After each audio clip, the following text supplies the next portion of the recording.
restitution mwagira kwibanganya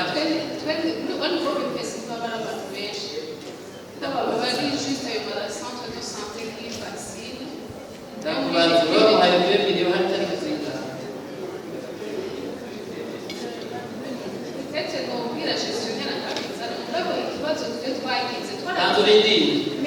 muri leta ngonzi barabisubije inyuma kenshi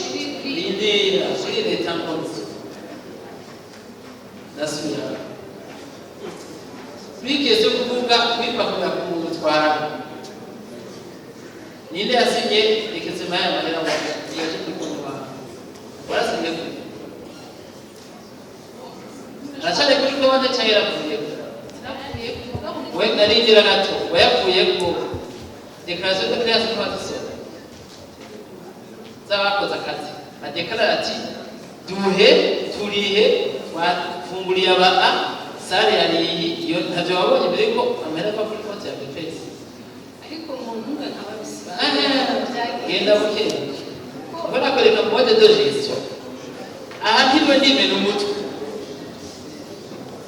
rufru ihagaze abayase kuri konti ya BPS ugena kuyatora ukashira mu mifuko ukariha ikititi atari ibyo ngiye ngene wowe wasabye proforma ati jezo kura mu Rohero emerode ako gasante marché wa domicile imene hali kwamba ati abantu biratetera kwese zanira rezovu batora mu mwendiza hanyuma kamagondo kumana hanyuma mugakora akazi hanyuma kadeklara hanyuma kagira ove kava kuri BPS kaja kuri iwe iyo mpapuro akabigusaba nivyo muragusabye urebe harabya yatwaye amafaranga yatwaye gusa kubera akazi kenshi zatuma ibikorwa tubikora neza hose kubera akora mu mirimo priorisation kubera ko akazi kenshi hariya bicara mukunda kwa cyane nitwazaba twahera mwebwe rero nibigwa tubatera district zisome zose tubahaye n'ibintu zose ntazi kuvuye mu musari ho okay cyangwa zagize neza guti bijambo mu wacu mumviremo wewe cyo mama hera yajitifya kandi ukajitifya neza ibyo mwaje kuvuga gene ibintu bigeze kugenda natiga amatwi baka nuko nyene mwaje kuvuga ko igene twakurikiza ama procedure mais il faut être sérieux cyane cyane cyo gene gasubiremo il faut être sérieux umukobwa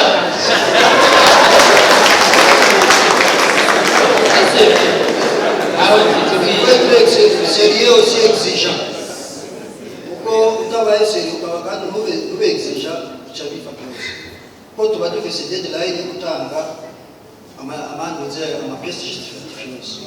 rero igikorwa giheze ifo kwiprepara amapièces justificatives yose akaboneka hanyuma umuntu kirikira ukaronge ku gestionnaire akagenda gatwara ibyo bintu muri gafu afe yuko bihera gutangura ibindi bishasha none kugira ubuseriye tubwire kugira abantu bari hasabye iki bigenza gute kugira wewe amapièces uzaje basanga ari conforme kugira byumve kuri ya politique d'abord narumvise mu gestionnaire aragenda muri gavi arasanga ibisabwa byose kugira yuko ajustifie neza ukuta udasabye ibisabwa ujustifia nawe hanyuma igihe bahindura ndamusubizayo genda akwereke ingene ibyo bahinduye kugira ubikore neza hakiri none abataragisha kiriza cyo gihe inde kubasoma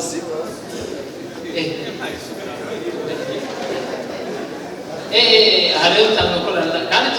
kubakura n'ibigoye aho bica ni hamwe abataragisha ikintu cyo muri gato kino kiyete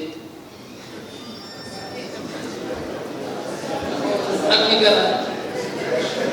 basomere ndavuga musanze ikibazo twagize muri district ya Rutana ni ikiyo atwara professor Ntebe Cyanguzo aje guseri kubera yuko zakaya ati influence yese tibese yese influence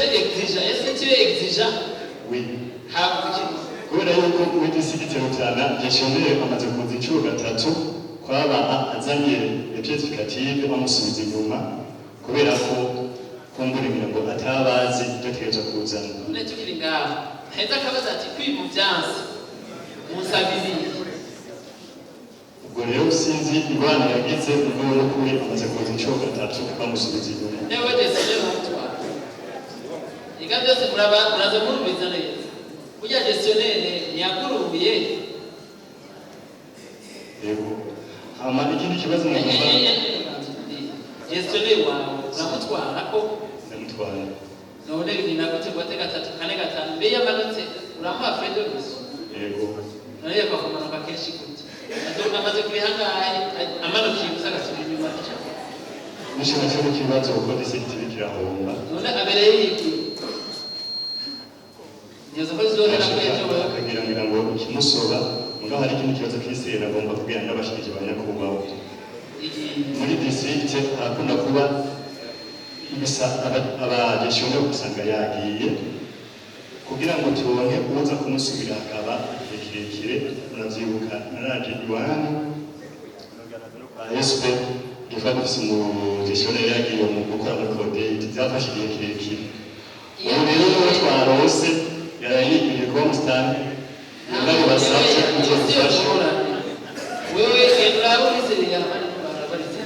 bashagenda bibasabye mu byo gufashe aboneka hakikare kugira ngo zingora tuzifere mu mutwe mwagiye kuvyiyumvira uku niko bimeze mu karere k'ubuvuzi ko mu Rutana. Aha rero abajejwe amagara y'abantu muri ako karere ntibashimiwe kuko amafaranga yategerezwa kwinjira mu bigega yarinjiye, ariko rero ngo yoba atakoreshejwe neza nk'uko vyategekanywa n'amategeko. Naho rero bimeze uko muri iyo ntara hari ahandi bashimiwe. Twarubatse d'abord bloke ya maternité kuko murazi niya pediatri kwari ivyo biri priorité muri PPF. Nityo natwe twahereye ko kubaka, hanyuma tuza kubaka ibindi mu nyuma twamaze kuronka aho dushobora gushira abavyeyi hamwe n'ibibondo. Ubu rero ibitaro bigeze kuri capacité d'accueil ya 250 lits twavuye kuri 50. Twarubatse rero n'uburaro bw'abaganga, turubaka bloc administratif ntiyari ihari, turubaka urugo,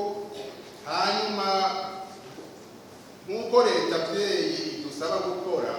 natwe twabaye ibitaro vyeyi kubera twarubakiye district aho bakorera kugira natwe umugambi rero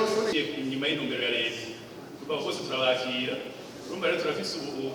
hariho bloke nshasha irimo hafi ibitanda nka 80, ubu harimo maternité, harimo na pediatrie, hariho centre cha médecine interne, turhospitaliza abarwayi batari bake, hariho centre cha ophtalmologie, hariho laboratoire irakora burya dufise abarwayi benshi cane batwitura ku buryo capacité d'accueil par kwezi tuja munsi y'abarwayi barenga 3,000 twakira ku polisi. Hanyuma twebwe nk'uko nabivuze ko dufise umugambi munini wo kubaka ibitaro, twaronse instruction bari baturongoye yuko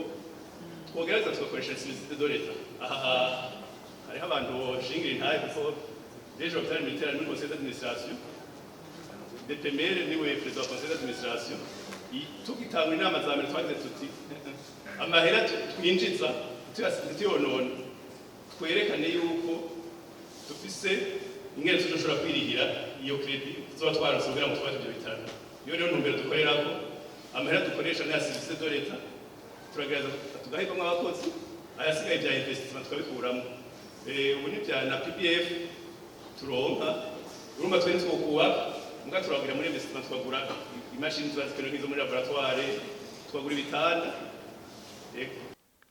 Ibi byose muganga Tade Ndikumana akaba yabivugiye mu kiganiro yari yateguranye n'abajejwe ivy'amagara y'abantu mu ntara zose z'igihugu. Ibi rero biheze Dr Tade Ndikumana aciye aha ikiganiro amenyesha makuru aho yavuze ati no munsi twaramutse tugira novuga ikintu cy'umwiherero aho twari twakoranije abayobozi mu bushikiranganje bose kuva ku rwego rw'ubushikiranganje gushika ku barongoye ibitaro byo mu burere eka abarongoye burere bw'ubuvuzi intara bitaro vya leta kambe n'ibitaro twovuga bikomeye ngaha mu Burundi. Rero intumbero yaro kubashikiriza yaruko kugira tubashikirize ivyo novuga intumbero twakuye mu mwiherero wa leta kuvyerekeye ubushikiranganje bw'amagara y'abantu no kurwanya sida. Ivyo twashitse ko n'ibintu bikomeye kuko murazi yuko nyecyubaha yavuze yuko iyi leta ari leta nkozi kandi mvyeyi. Ivyo natwe mu gisata c'amagara y'abantu birakomeye kugira ngo muri aya mezi 3 bikunde abene gihugu bazobone yuko amavuriro yabo ibitaro biyubakiye by'ukuri bibakira neza.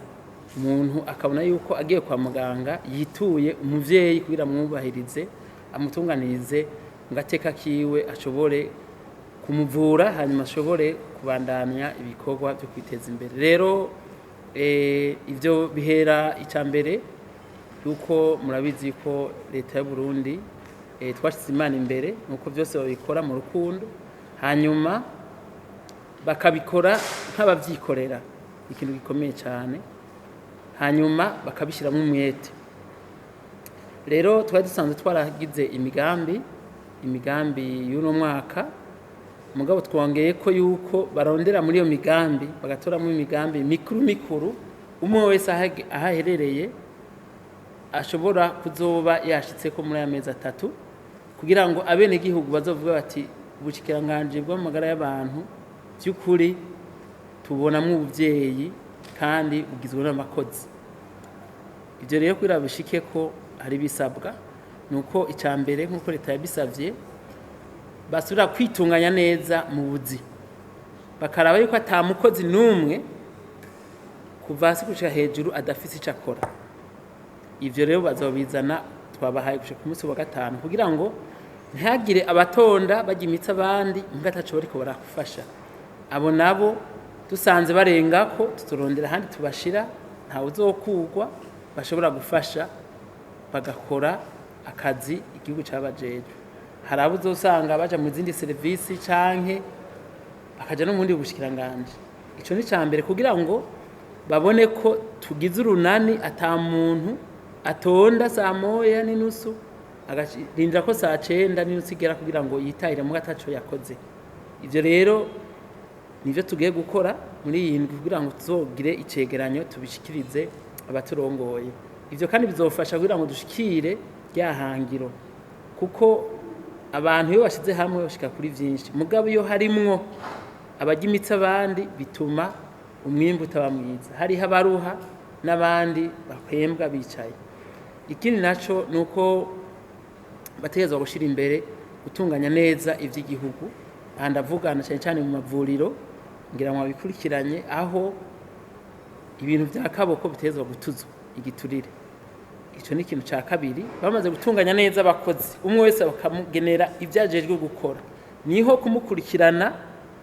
ingene ashira ibikorwa mu ngiro byoroha. Ikindi nuko abatunganya ubutunzi bwa leta mu mavuriro bategerezwa kumenya yuko amafaranga y'amavuriro ayarabeye n'igihugu atari ay'abaganga canke bafashanya gutunganya ivuriro canke ibitaro. Niho twaboneye n'akaryo kubaha akarorero kababikoze neza bagashimirwa haba mu bitaro vya gisirikare bitaro byo mu Kibimba bitaro by'igipolisi kugira ngo twigishanye kandi turashima yuko hariho n'abandi nk'ibitaro byo mu Cankuzo baduhaye akarorero ni benshi bamaze gukora ibintu bishimishije tubasaba rero kurushirizaho. Ikindi naco nuko dushira imbere wa mugambi wa leta ukwegereza novuga amavuriro n'uburyo abene gihugu twatanze intumbero y'uko dufashanije n'ubushikiranganje bujejwe inyubako dutegerezwa muri amezi 2 kuba twatanze igitabo kirimo icegeranyo c'ingene ajya amavuriro azocika aya makomine azoshobora gusanurwa canke akagurwa n'uburyo bisaba. Ivyo rero ntitwovyishoboza kuko mu mwiherero twarimwo twabonye ko leta ubushikiranganje bukorana. Rero twasavye yuko babitegura n'ingoga tuzoshobishikiriza abo mushikiranganje bw'inyubako badufashe ko ari abahinga b'abanjeniyeri bavyize. Ntitwosaba yuko leta irinda gutanga yandi mahera kandi ifise abo isanzwe ihemba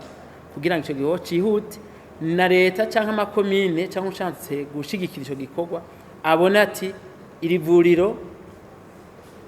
inyubako 3-4 zo kwakira bene gihugu bitwara amahera ye. Hanyuma ivyo bijana n'uburyo ko twe twabwiye ko leta nayo ikirondera ingene ishiraho abaganga. Rero turashimira leta yuko muno mwaka mu mahera dufise bari bategekanije gutanga ubuzi ku baganga. Eka mbere hari n'abahejeje novuga bagiye muri retraite nabo nyene abo bose ayo mafaranga yahora akora tuzosaba yuko ubushikiranganje bujejwe akazi buduharurira ati muri aya mahera no muri aba ba pensionye hoshobora kuvamwo abaganga bajya abajeneraliste bangana uku hanyuma abo nabo twabo tuzoshira kuri ajya amavuriro y'amakomine kuko naho hoba hataraba kwagura ivuriro arashobora gufasha kuri rya centre de santé akavura bene gihugu bakabona umuganga hafi yabinonosoye cyangwa mu docteur mu generaliste aho kuri waragenda ku minota 25 agenda mu bitaro by'akarere. Ivyo tuzobikora ntavyo nyene muri amezi 2 kandi tugasaba yuko gutanga ku kazi byokurikizwa byokerekana ko by'ukuri ari leta mvyeyi. Ni kuvuga nimba ari bitaro by'ikomine dusaba yuko abaganga bari muri yo komine ari bo bohakora kugira ngo twirinde bijya by'umuntu ava mu yindi ntara akagenda gukora badusanga cyezwa gutaha kure. Dusaba yuko abize ivyo ayo mashuri dusaba bari muri yo komine ari bo boje imbere no ku mitumba bizogenda uko nyene no gushiraho ya ma poste de soins navyo nyene bizoba biri mu gitabo tuzofashanya nabo mushikiranganje bw'inyubako hamwe n'abajya abahinga b'abanjeniyeri bo mu makomine kugira ngo turabe aho byokubakwa kuko turamaze kuronka igitigiri c'imisozi itagira ko amavuriro niho twoshireyo poste de soins naho nyene n'ubyo byotwara. Ivyo tuzovyegeranya mu mezi 2 hanyuma tubishikirize leta hamwe n'abasanzwe bashigikiye imigambi ya leta kuko benshi batubwira bati twereke devi byotwara. Hanyuma